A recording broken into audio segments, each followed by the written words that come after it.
오늘 우리에게 주시는 말씀 히브리서 2장 1절에서 마지막 18절까지 말씀입니다. 18절까지 말씀을 먼저 한번 쭉 읽고요. 그리고 나서 단락단락 우리 말씀의 내용을 살펴보면서 한 번 더 읽어가면서 찾도록 하겠습니다. 자, 오늘 말씀은 사실은 전체적으로 보면 1장과 2장이 이렇게 하나로 연결되어 있는 것 같습니다. 1장 내용이 뭐였습니까? 이 히브리서의 주제는, 키워드는 예수 그리스도예요. 예수님에 대한 믿음이 흔들리기 때문에, 예수님이 누구신지 잘 모르기 때문에 그 구원에 대하여 불확실성이 너무 커지고 그 믿음이 점점 희미해지면서 예수님에게서 멀어지는 거죠. 교회 공동체를 그래서 이탈하는 사람들이 생겼어요.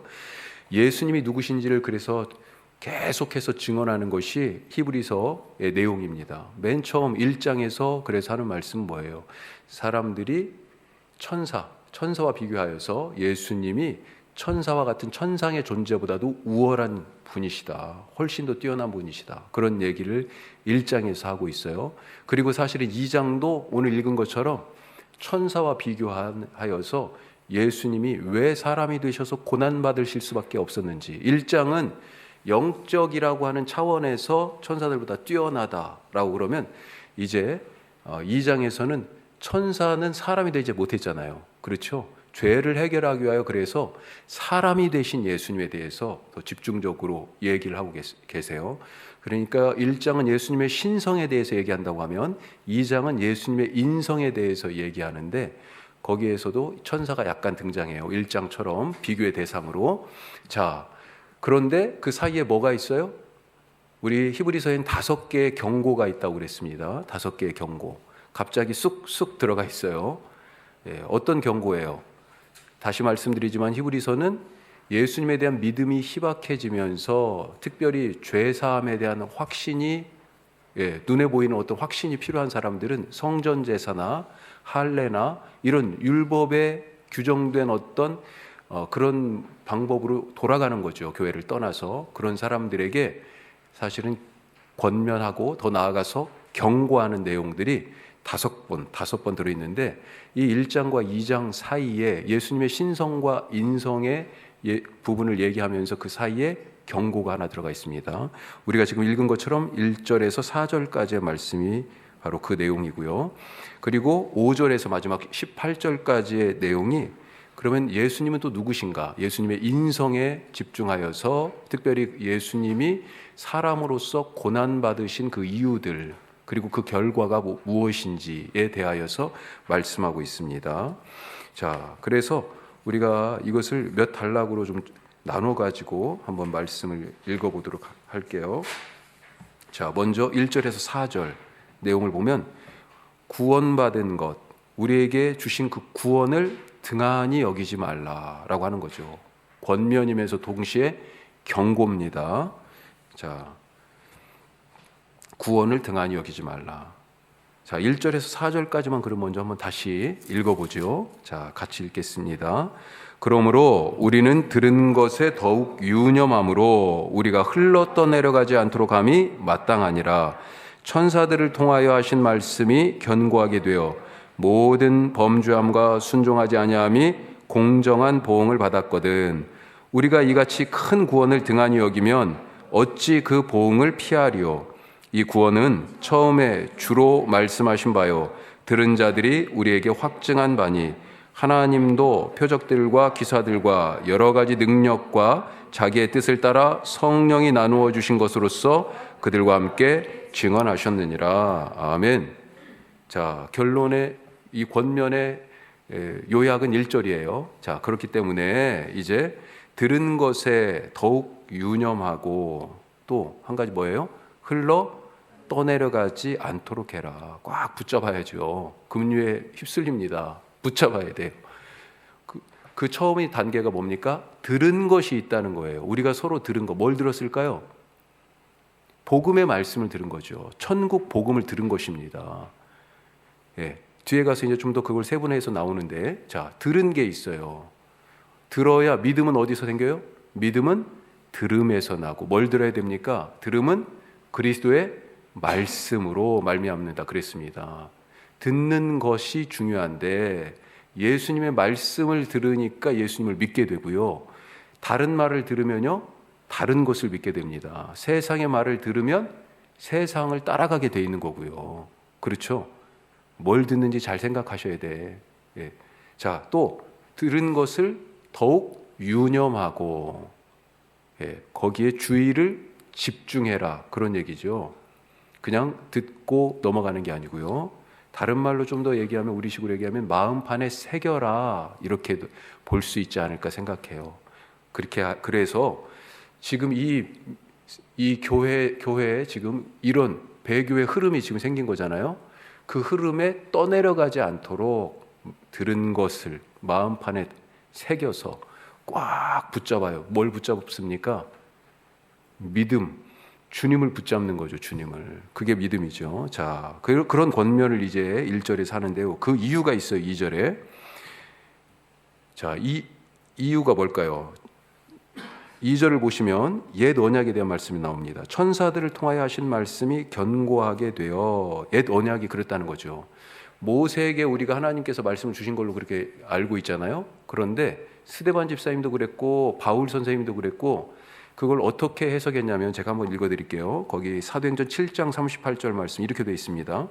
신의 산에서 말하던 그 천사와 우리 조상들과 함께 광야 교회에 있었고, 자, 모세를 그렇게 소개하고 있어요. 신의 산에서 말하던 천사와 우리 조상들과 함께 광야 교회라고, 이 스데반이 죽기 전에, 돌마다 죽기 전에 지금 하는 얘기입니다. 천사를 뭐라고 얘기하냐면, 예, 우리에게 말씀을 전해준 존재로서 천사를 얘기해요. 바로 그 얘기를 하고 있습니다. 바울도 이런 얘기를 합니다. 그런즉 율법은 무엇이냐? 범법함으로 더하여진 것이라. 천사를 통하여 한 중보자의 손으로 베푸신 것인데, 천사를 통하여 한 중보자, 모세예요. 예, 하나님과 백성들 사이에 모세에게 천사를 통하여 이 말씀을 주신 게 그게 율법이라는 겁니다. 바울이 그렇게 얘기하고 있어요. 자, 옛 언약은 그래서 하여튼 천사를 통하여서 하나님이 하여튼 주신 그런 거룩한 것인데, 그것에 대하여 어떻게 했어요? 2절 뒷부분에 보면 모든 범죄함과 순종하지 아니함이 있었다는 거죠. 그리고 그것에 대하여 하나님께서 공의로운 보응, 심판을 하셨다는 겁니다. 옛 언약을 어긴 이 사람들, 천사들이 전해준 이 하나님의 말씀, 옛 언약을 받은 옛날 사람들도 순종하지 않았을 때 하나님께서 그들을 심판하셨는데, 3절 말씀 이제 어떻게 돼요? 새 언약이 나오죠. 새 언약. 우리가 이같이 큰 구원을, 이 큰 구원이 어떻게 왔어요? 새 언약 통해서 온 거잖아요. 자, 이 새 언약이 얼마만큼 확실하고 더 나은 구원이냐라고 하는 것을 3절 4절에서 그 뒤에 얘기하는 것입니다. 자, 뒤에 얘기하는데 어떤 얘기예요? 자, 그걸 먼저 살펴보면 새 언약이 어떤 거예요? 자, 3절 중간 이후에 보면 이 구원은 처음에 주로 말씀하신 바요. 새 언약의 구원입니다. 옛 언약의 구원은 천사들을 통하여 전달되고 모세가 백성들에게 전해준 그 말씀에 근거한 구원이잖아요. 그런데 새 언약의 구원은 처음에 누가 말씀했어요? 주님, 예수님이 말씀하셨다는 거죠. 자, 주님이 말씀하심. 그리고 두 번째 뭐예요? 그것을 들은 자들이 우리에게 확증했다. 누구예요? 제자들이죠. 교회 지금 지도자들입니다. 초대교회에.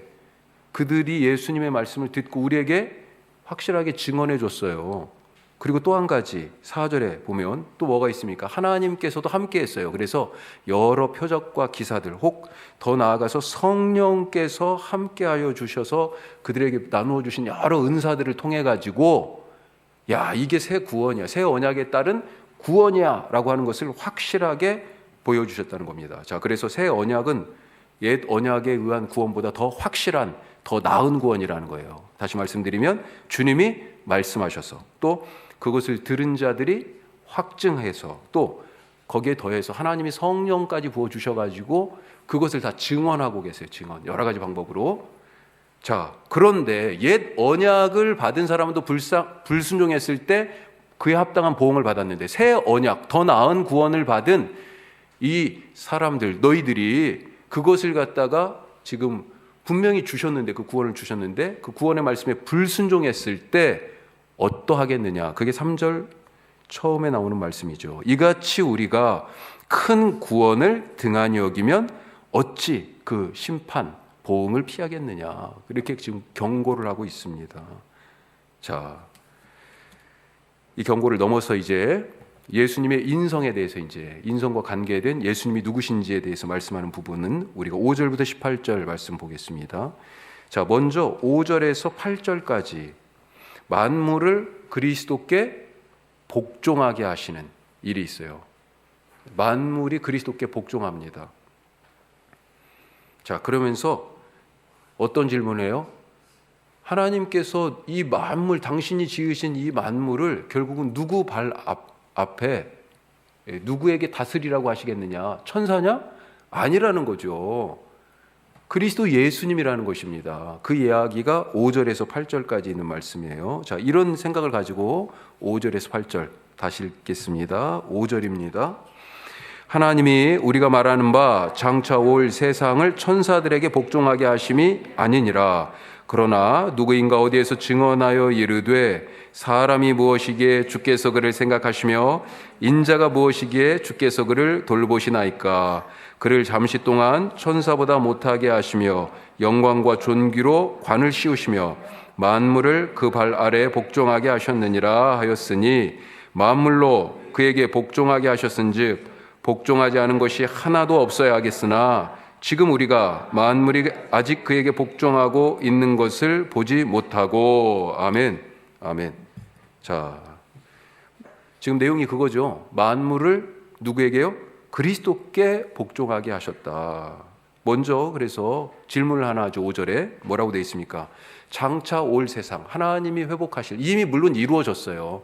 우리가 신약 성경을 읽을 때는 하나님 나라에 대해서 이미와 아직이라고 하는 이 두 단어를 잘 알고 있어야 됩니다. 하나님의 나라가 이미 왔죠. 그렇죠. 하지만 아직 완성되지 않았죠. 바로 그거예요. 예수님의 일을 보고도 아실 수 있잖아요. 예수님이 오셔서 천국이 여기 왔다 말씀하셨습니다. 그런데 그 안에 예수님 살아가실 동안에도요, 마귀가 지금 활개를 치고 있었잖아요. 결국은 예수님을 십자가에 달아 죽이기까지 하잖아요. 그 과정을 통하여서 결국은 부활을 통하여 완성이 되죠. 예. 하지만 이것이 좀 더 우주적인 차원에서 우리 가운데서 보면요, 이미 2000년 전에 하나님의 나라가 시작됐지만 이제 주님이 다시 오실 그때 궁극적으로 완성되는, 이미 우리에게 왔지만 아직 우리에게 또한 도달하지 않은 그런 이미와 아직 사이에 있는 존재다. 그래서 장차 올 나라라고 하는 표현이 그런 의미로 이해하시면 좋겠어요. 이미 왔어요. 하지만 다시 오실 주님이 가져오실, 완성하실 그런 나라라는 거죠. 자, 그렇게 하나님께서 이 우주적으로 하나님 나라, 천국을 완성하실 그때 그 세상 모든 만물을 누구에게 줄 거라는 거예요? 천사들이냐? 아니라는 거죠. 아닙니다. 천사를 위한 것이 아니에요. 자, 가로 2번. 만물을 누구에게요? 그리스도께 복종하시기 위하여서. 그러면서 누군가 어디에서 말했잖아. 지금 히브리서 쓴 분이 그렇게 지금 돼 있죠. 시편 8편 말씀이에요. 우리 잘 알죠. 여호와 우리 주여, 주의 이름이 온 땅에 어찌 그리 아름다우신지요. 예, 그러면 사람이 무엇이기에 주께서 그를 생각하시며 인자가 뭐예요? 사람의 아들이죠. 똑같이 사람입니다. 사람이 무엇이기에 주께서 그를 돌보시나이까. 하나님보다 조금 못하게 하시고, 이 하나님이라고 번역된 단어가 여기서는 이제 천사예요. 시편은 하나님이라고 번역되어 있는데 천사보다 조금 못하게 하시고 영화와 존귀로 관을 씌우셨다. 만물을 그 발 아래에 두셨다. 자, 시편 말씀 그대로 되어 있는데요. 자, 그런데 현실은 어떠냐는 거예요. 현실은 8절 후반절에 보면 그렇게 그리스도께 복종하도록 만물을 회복하여서 주님께, 아버지 하나님께서 그렇게 그리스도께 복종하게 하셨는데 실제 지금 현실이 어떠냐는 거예요. 어떻게 되어 있습니까? 현실은 만물이 그리스도께 복종하기를 거부하죠. 거부하고 있습니다. 그 얘기예요. 그래서 이 이미와 아직 속에서 이미 만물을 다스리고 만물을 복종하게 하시는 그 일을 위하여서 또 거부하는 자들에게 나중에 그들을 다시 또 회복하시거나 심판하시기 위하여 사용하시는 그리스도의 방법이 무엇이냐, 그게 이제 남은 부분에서 말하고 있습니다. 자, 큰 2번, 만물을 복종하게 하신 그리스도의 방법. 자, 우리가 구원에 대하여 얘기할 때, 이거 쉽게 얘기하면 구원입니다. 구원의 방법이 뭐냐? 두 가지가 있어요. 크게 두 가지. 여기 2번이 그리스도의 방법 1이라고 돼 있죠. 또 3번에 보면 방법 2라고 돼 있어요. 구원의 방법이 크게 둘로 우리가 굳이 따져보면 생각해 볼 수 있어요. 어떤 방법입니까? 하나는 이 죄의 문제잖아요. 죄의 문제. 죄를 어떻게 해결하느냐에 대한 방법이에요. 자, 죄를 어떤 방식으로 해결해요? 예수님이 우리의 죄 값을 치르는 방식으로, 그래서 죄 값을 치르기 위하여 당신이 고난받고 죽으시는 방법으로 그렇게 우리를 구원하시죠. 그게 하나의 방법이라고 쉽게 얘기한다면, 또 하나의 방법은 뭐예요? 또 하나의 방법은 마귀를 쳐서, 하나님의 나라와 세상 나라가 지금 충돌하는 것입니다. 계시록이 그런 모습을 잘 그려주고 있죠. 충돌하는 거예요. 충돌해서 싸우면 누가 이기겠어요? 예수님이 이기죠. 예수님이 이기죠. 계시록이 사실은 그걸 얘기하고 있어요. 전투하는 하나님 나라가 나오잖아요.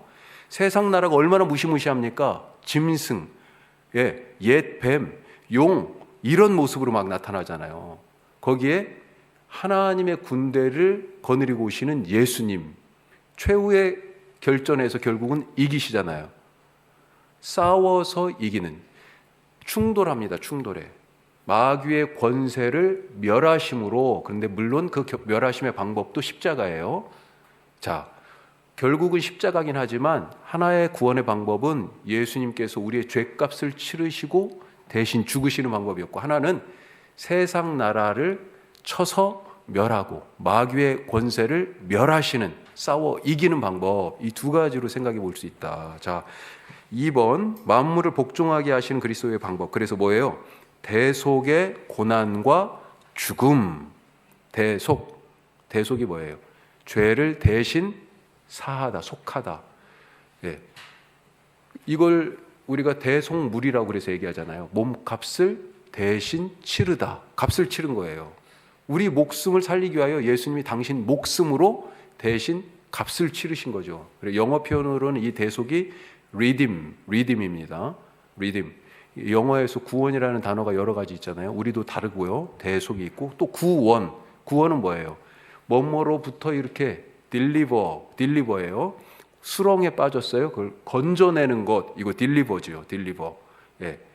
그런 의미에서 구원, 구속, 속량과 이 대속은 비슷한 의미예요. 그렇게 이해하시면 되겠습니다. 자, 대속의 고난과 죽음을 죽으셨는데, 이 고난을 통하여서 어떻게 되셨다고 그랬어요? 왕이 되신 예수님을 얘기합니다. 자, 그 말씀이 우리 9절 말씀에 있어요. 제가 한번 읽어보겠습니다. 오직 우리가 천사들보다 잠시 동안 못하게 하심을 입은 자, 곧 죽음의 고난받으심으로 말미암아 영광과 존귀로 관을 쓰신 예수님을 보니, 이렇게 돼 있어요. 영광과 존귀로 관을 쓰셨다. 만물을 지금 복종하게 하셨다라고 하는 데하고 연결되어 있습니다. 자, 만물을 복종하게 했으니까 그걸 다른 말로 얘기하면 만물 위에 왕이 되셨다. 그리고 지금 읽으신 것처럼 다른 표현으로는요, 영광과 존귀로 관을 쓰셨다. 이게 왕이잖아요. 그렇죠? 어떻게 왕이 되셨냐? 그 다음 절에서는요, 그것을 뭐라고 얘기해요? 왕이 되신 것을 중간 이후에 구원의 창시자가 어떻게 되셨냐? 같은 말입니다. 다시 말하지만 만물을 복종하게 하셨다. 예수님이, 그 얘기는 왕이 되셨다라고 하는 얘기고요. 그리고 이미지적으로는 영광과 존귀로 관을 쓰셨다. 그리고 결국은 구원의 문을 여셨다. 구원의 창시자가 되셨다. 이 얘기 다 같은 얘기입니다. 자, 어떻게 그렇게 되셨어요? 어떻게 왕이 되셨습니까? 바로 죽음의 고난으로 죽음의 고난을 받음으로 영광과 존귀로 관을 쓰셨다고 되어 있잖아요. 그렇죠. 고난으로 왕이 되신 거예요. 10절 하반절에서도요. 고난을 통하여서 구원의 창시자로서의 예수님의 그 구원 사역을 온전하게 하셨다. 그렇게 말하고 있습니다. 자, 그래서 그 고난 받아서 결국 어떻게 됐어요? 우리가 하나님의 가족이 됐습니다. 하나님의 가족이 됐어요. 11절에서 13절 말씀 우리 같이 한번 보겠습니다. 형제가 되었다, 자녀가 되었다, 하나님의 자녀가 되었다 두 가지가 나오는데 11절에서 13절 같이 읽어요. 거룩하게 하시는 이와 거룩하게 함을 입은 자들이 다 한 근원에서 난지라.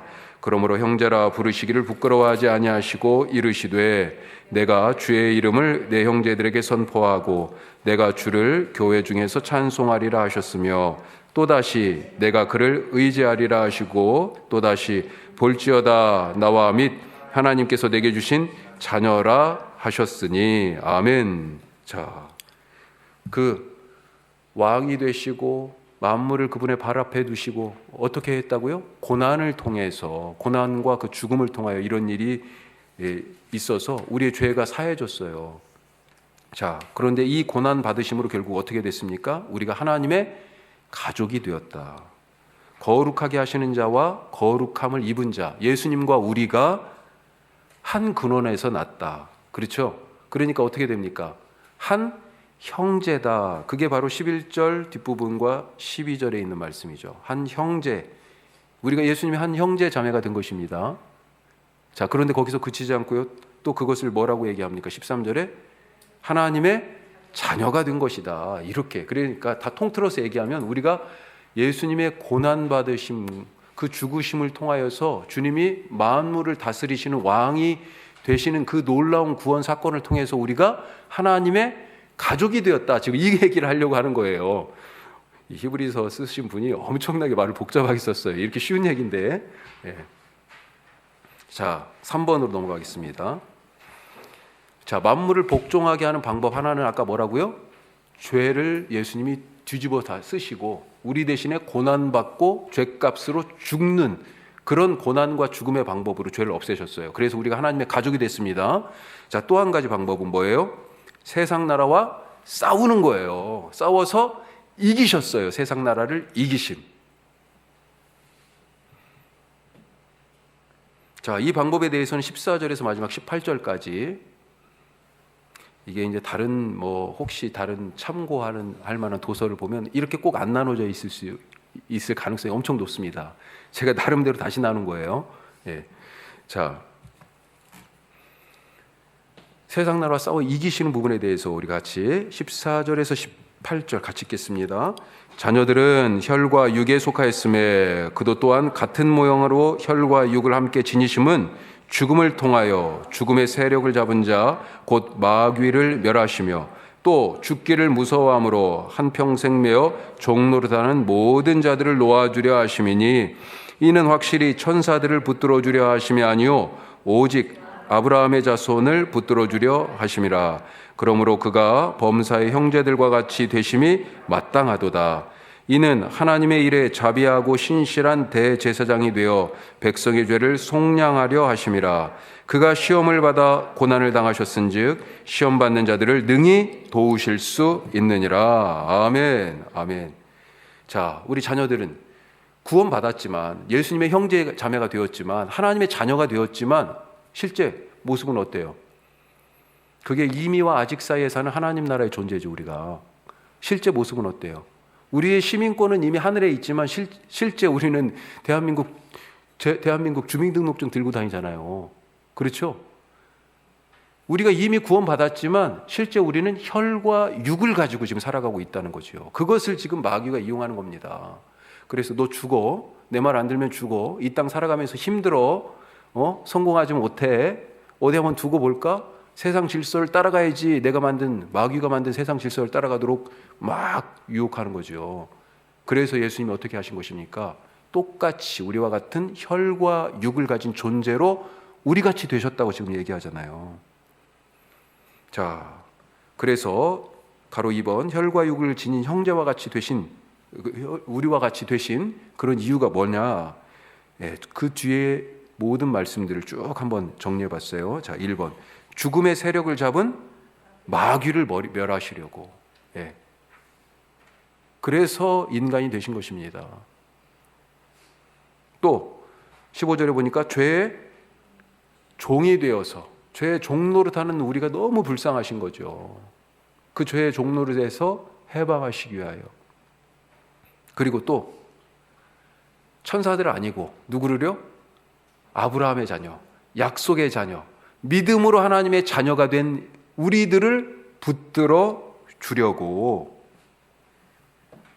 또요, 이제 뒤에 더 자세하게 나오겠지만 대제사장이 되셔서 우리 백성들의 죄를 속량하시려고.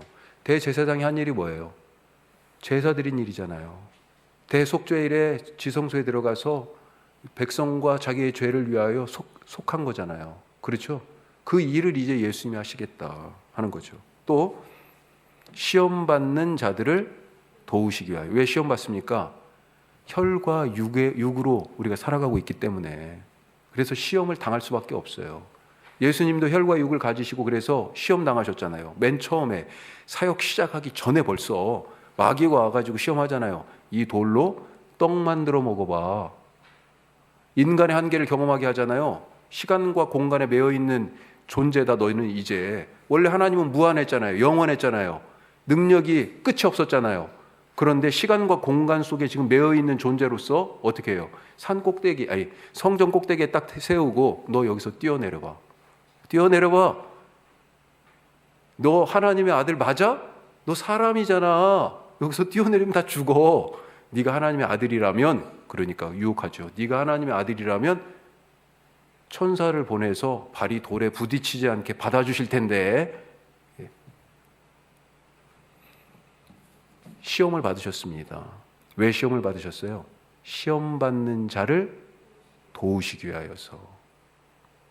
이 말씀 우리가 지금 쑥 이렇게 지나갔지만 보통 말씀들이 아니죠. 자, 조금만 더 들어가서 예수님은 어떤 모습으로 그러면 이 땅에 오셨는가? 오늘 말씀을 통하여 한 번 더 생각해 봐요. 왜 오셨는가? 자, 첫 번째, 어떤 모습으로 오셨어요? 우리와 같은 모양으로 오셨다. 사람의 죄를 속하기 위하여서 이 땅에 오셨습니다. 우리와 같이 혈과 육을 가지고 오셨어요. 구원자의 모습이 바로 이런 것입니다. 구원할 자처럼, 구원받을 그런 대상처럼 되어서 오신 거예요.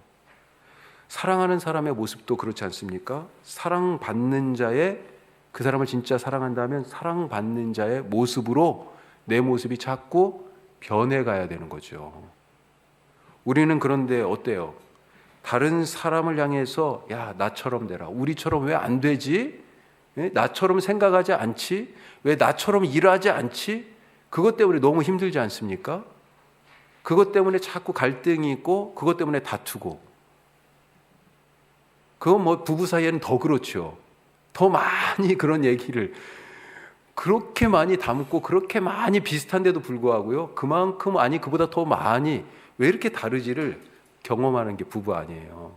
그렇죠. 그런데 예수님 지금 어떤 모습이었습니까? 나처럼 되라고 얘기하지 않고 나처럼 되도록 하기 위하여 당신이 우리처럼 먼저 되셨다라고 하는 것.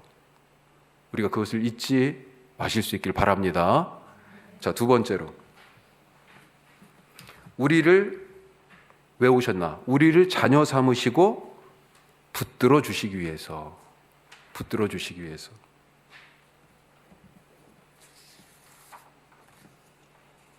자, 하나님께서는요, 약속하셨습니다. 그 약속이 영원하죠. 어떤 약속하셨어요? 옛날에 아브라함에게 너와 내 자손에게 저 땅을 주리라. 땅. 이 땅이 뭐라고 그랬어요? 땅의 본질이. 그 예루살렘 근처에 가나안 지역에 그 땅입니까? 그렇게 생각하면 절대 안 되죠. 우린 그 땅의 본질을 알아요. 그 땅이 뭡니까? 하나님 나라예요. 하나님 나라. 잃어버린 에덴입니다. 하나님과 함께 살던 하나님이 창조하신 그 땅. 그거예요. 그것을 회복하게 하시겠다. 거기서 살게 하시겠다. 약속하셨어요. 누가 거기에 삽니까? 하나님의 자녀가 살지요. 하나님의 자녀가. 그러면 누가 하나님의 자녀예요? 이게 이제 중요하죠. 누가 하나님의 자녀입니까? 이스라엘 백성들이 그걸 헷갈려 했잖아요. 아브라함의 후손, 아브라함의 우리는 핏줄이니까 그때 하나님께서 약속할 때 아브라함에게 그래 할례 행해 그랬으니까 우리도 아브라함처럼 할례가 있는 사람들, 율법의 말씀을 지키며 그러니까 우리가 그 땅의 주인이야. 우리에게 그 땅을 주신 거야. 우리가 하나님의 자녀야. 이렇게 생각했는데 누가 하나님의 자녀예요? 바로 믿음으로 예수 그리스도를 믿는 자들이 바로 하나님의 자녀가 되는 권세를 받았다. 그렇게 우리에게 분명하게 알려주셨잖아요. 이스라엘 사람들은 그것을 거부했죠. 그래서 엉뚱한 하나님의 자녀됨에 대한 엉뚱한 신앙으로 예수 믿는 자들, 진짜 하나님의 백성들을 핍박한 것 아니겠습니까? 누가 하나님의 자녀예요? 그 사람들에게 뭘 줘요? 하나님의 땅, 천국 주신다고 그랬습니다. 그런데 이 땅에서 그렇게 하나님 나라를 소유하며 살아가야 할 사람들이 혈과 육을 가지고 있기 때문에 핍박을 당해요. 그래서 하나님께서는 어떻게 하십니까? 그들을 그 약속 안에 살아갈 수 있도록 붙들어 주신다. 붙들어 주신다. 오늘 우리에게 흔들리는 일들이 생길 수 있습니다. 사업을 하면서 생각지 않았던 일들, 우리 이따 함께 다시 기도할 텐데 이종훈 집사님 산에서 운동하고 이렇게 내려오시다가 넘어지셔가지고 지금 월요일날 다치셔서 수술하셨어요. 손이 손가락을 약간 지금 탈구 인대도 지금 좀 다치셨고 그런 일들이 있어요. 생각지 않았는 얼마나 사실은 생각지 않았던 그런 일들 소요되는 시간 비용 뭐 이런 것들 다 불편한 관계들 이런 거 생각하면 참 짜증나죠. 그런데 그 모든 상황들 속에서 우리가 낙심하지 않고 천국을 누리며 어떤 상황 속에서도 살아갈 수 있도록 우리를 붙들어 주신다. 이 붙들어 주시는 주님 믿으시기 바랍니다. 내가 안 붙들어도요. 내가 설령 어떤 때는 못 붙들어도 주님이 나를 붙들어 주신다. 자, 세 번째 외우셨어요? 죄를 속량하기 위하여. 그 문제는 죄 아닙니까? 죄. 그렇죠? 죄가 무엇이에요? 그러면 죄는 끊어짐입니다. 끊어짐. 무엇과의 끊어짐이에요? 하나님과 끊어진 거예요. 근데 하나님이 누구십니까? 생명이잖아요. 생명으로부터 생명의 근원으로부터 끊어졌으니 어떻게 됩니까? 죄 있는 사람은 그렇죠. 생명 없는 것이 그 증상들이 나타나요. 생명 없는 것 뭐예요? 죽음의 증상들이 나타난다는 거죠. 무능력합니다. 열매가 없어요. 이제 점점 시들시들해져요. 삶에 활력이 없어요. 사는 게 재미가 없습니다. 향기가 안 나요. 더 이상 성장하지 않습니다. 이런 것들이 다 뭐예요? 죽음의 증상들이죠. 생명의 근원과 관계가 끊어진 그런 모습이죠. 이걸 다른 표현으로 뭐라고 합니까? 죄에 매여 있다. 혹은 죄 짐을 지고 있다. 죄에 매여 있으니까 뭐예요? 내가 아무리 가고 싶어도요. 어디까지 가요? 이 반경을 넘어갈 수가 없네. 그렇죠? 죄 짐. 인생 길이 얼마나 힘들고 무거워요. 같이 걸어가는데 나는 왜 이렇게 힘든 거야? 예? 죄 가운데 살아가는 그런 모습이죠. 인생이 재미가 없습니다. 더군다나 죄는요, 마치 사채를 갖다 쓴 것 같은 그런 느낌. 그렇게 표현할 수 있을까요? 원금은 100만 원 빌렸는데 순식간에 1000만 원 되고요. 눈 깜짝했더니 또 1억 원 되는 거예요. 아니 원래는 이 자그마한 죄였는데 이 죄가요 마치 천국이 누룩 한 조각이 가루 전체를 갖다가 부풀게 하는 것과 같다고 했는데 예수님이 죄도 사실은 그런 거죠. 죄도요 순식간에 그냥 번식하는 것 아니겠습니까? 한 사람의 죄가 공동체 전체에 퍼지고 공동체의 생명을 위협하는 그런 모습들 우리가 성경에서 볼 수 있어요. 자, 그러면 어떻게 이 죄에서 벗어날 수 있을까? 우리가 탕자 경우 한번 생각하시면 좋을 것 같아요. 탕자가 어땠습니까? 집 나갔다가 자기 처지를 깨달았어요. 돼지우리 속에서. 인식. 그렇죠? 그래서 뭐예요? 1번, 우리가 죄 가운데 있음을 인정하자. 내가 돼지우리 가운데 있구나. 지금 이게 뭐 하는 거지? 정신이 번쩍 나는 거죠. 또 한 가지요. 그리고 나서 아버지 집을 생각했죠. 아버지 집을. 그렇죠? 이건 뭐예요? 아버지를 바라봤다는 얘기지. 예수님을 바라보는 것입니다. 예수님에 대한 믿음. 예수님이 내 죄를 위해 대신 죽으셨고, 우리가 구원을 두 가지로 얘기했죠. 대신 죽으셨고, 또 죄와 싸워 이기셨음을 믿자 하는 거예요. 야, 우리 아버지 집에 가면 이렇게 먹고 마시고 편하게 누워 잘 수 있는 그게 있는데 지금 그렇잖아요. 탕자가. 예수님이 바로 내 이 죄 문제를 해결하셨고 싸워 이기셨음을 믿어야 되는 거예요. 자, 세 번째. 그러면 거기서 어떻게 해야 됩니까? 이제 내가 죄 가운데 있고 아버지 집이 보여요. 예, 어떻게 해야 돼요? 회개해야죠. 회개가 뭡니까? 죄를 안 짓겠다라고 하는 결심. 내가 이 우리 돼지우리에서 살면 안 되지라고 하는 그런 인식과 결심으로 끝나는 게 아니고요. 뭐예요? 나와야 되죠. 나와서 어디로 가야 됩니까? 아버지 집으로 가는 것입니다. 이걸 다른 말로 행동의 변화예요. 그래서 세례요한이 회개에 합당한 열매를 맺으라고 얘기한 거죠. 나는 죄인입니다. 이걸로 끝이면 안 돼요. 회개에 합당한 열매, 아버지 집을 향하여 가는 걸음이 있어야 돼요. 그때 어떻게 됐습니까? 아버지께서 맞아주셨죠. 그리고 어떻게 됐어요? 아버지 집에 살게 됐어요. 살게 됐어. 그래서 행동의 변화를 통하여서 어떤 일이 일어나요? 예수님과 함께 사는 일. 내가 예수님 안에, 예수님이 내 안에. 이런 희한한, 정말 이런 비밀스러운, 내가 예수님 안에만 사는 것도 아니고요, 예수님이 내 안에만 계신 것도 아니고, 이 두 가지가 동시에 일어나요. 이게 물리적으로는 불가능한 얘기잖아요. 그렇죠? 예. 우리 가운데 이런 죄를 속량하시는 주님의 은혜의 능력이 경험될 수 있길 바랍니다. 자, 마지막으로요, 아까도 말씀드렸지만 시험 받는 자들을 돕기 위해 오셨다. 그냥 우리 마음을 시험 당하구나, 힘들구나, 아유 힘들지, 그렇게 헤아려 주시는 정도가 아니에요. 어느 정도로 시험 받는 자들을 도우셨습니까?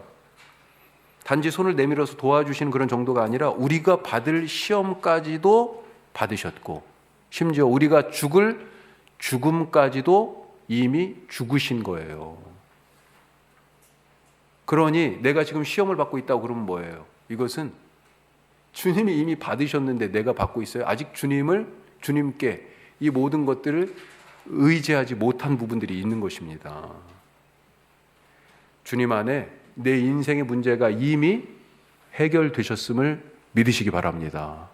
시험 받는 자들을 도우시고 우리 대신 시험 받으시고 나 대신 죽으신 주님 안에서 내 문제가 오늘 해결되었습니다 라는 이 믿음으로 오늘도 굳건하게 주님 앞에서 우리에게 주신 길을 묵묵히 걸어가는 그런 하루 되시기를 주님의 이름으로 축복합니다. 자, 우리 말씀을 생각하면서 먼저 기도하고요. 또 한 가지, 우리 주보에도 써 있습니다만 오늘은 우리 캄보디아 행복한 집 위해서 기도하겠습니다. 더불어서 우리 믿음과 삶에 있어서 우리 공동체에 흔들리는 식구들 주님께서 붙잡아 주시고, 또 위로가 필요한 분들 하나님 마음을 어루만져 주옵소서. 우리 같이 기도하겠습니다.